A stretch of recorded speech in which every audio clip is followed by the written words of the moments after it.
Hi friends, నేను మీ రంగా ప్రసన్న కుమారిని. అందరు ఎలా ఉన్నారు? బాగున్నారా?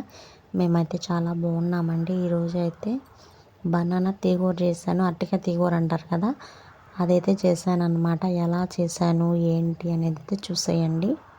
ఫస్ట్ అయితే కడాయి పెట్టుకుని అందులో అయితే ఆయిల్ పోసి తినమంది గింజలు అయితే వేసేసి పచ్చిమిరపకాయలు, ఆనియన్స్, కరివేపాకు అయితే వేసేసి ఫ్రై చేసుకోవాలి. బాగా ఫ్రై అవ్వాలన్నమాట, గోల్డ్ కలర్లోకి రావాలి. అలా వచ్చిన తర్వాత అయితే ఇక్కడ టమాటా అయితే యాడ్ చేస్తున్నాను. అంటే ఎర్రగడ్డ మెత్తపడితే చాలు, మరీ ఎర్రగా ఏం రావలేదు, ఓకేనా. ఇంక ఇక్కడైతే టమాటాలు కూడా యాడ్ చేశాను. యాడ్ చేసేసి కొంచెం కలిపేసి పక్కన ఉడికించుకోవాలి. ఇక ఉప్పు అయితే వేసాను. ఉప్పు వేస్తే తొందరగా మగ్గుతుంది కదా, ఉప్పు అయితే యాడ్ చేశాను అనమాట.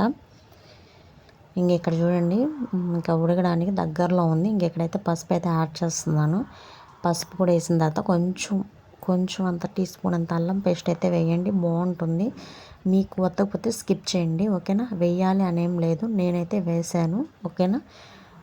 ఇంకా అలా వేసిన తర్వాత కలిపేసుకొని కాసేపు వాడిన తర్వాత ఇక్కడైతే బనానా ఒకే ఒక బనానాతో చేశాను.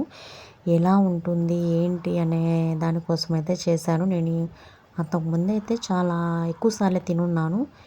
పెళ్ళైన నుంచి తక్కువ అనమాట తిన్నాను. ఇది సెకండ్ టైం అనమాట నేను చేయడం పెళ్ళైన తర్వాత. ఇంకెక్కడైతే కారం కూడా వేసేసి వాటర్ అయితే పోసేస్తున్నాను. అంటే ఉడకాలి కదా, వాటర్ అయితే యాడ్ చేసేస్తాను అనమాట. ఇంకా బాగా ఉడకాలి, దగ్గరికి రావాలి. చూడండి, అప్పటికే ముక్క మెత్తగా ఉడికిపోయింది, అందుకే కొంచెం వాటర్ యాడ్ చేశాను.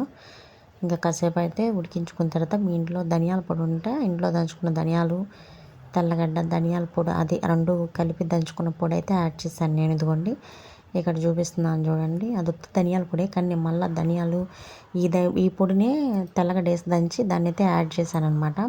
ఓకేనా, ఆ క్లిప్ మిస్ అయింది. ఓకేనా, కొత్తగా ఛానల్ చూస్తుంటే సబ్స్క్రైబ్ చేసుకోండి, ఓకేనా. బాయ్.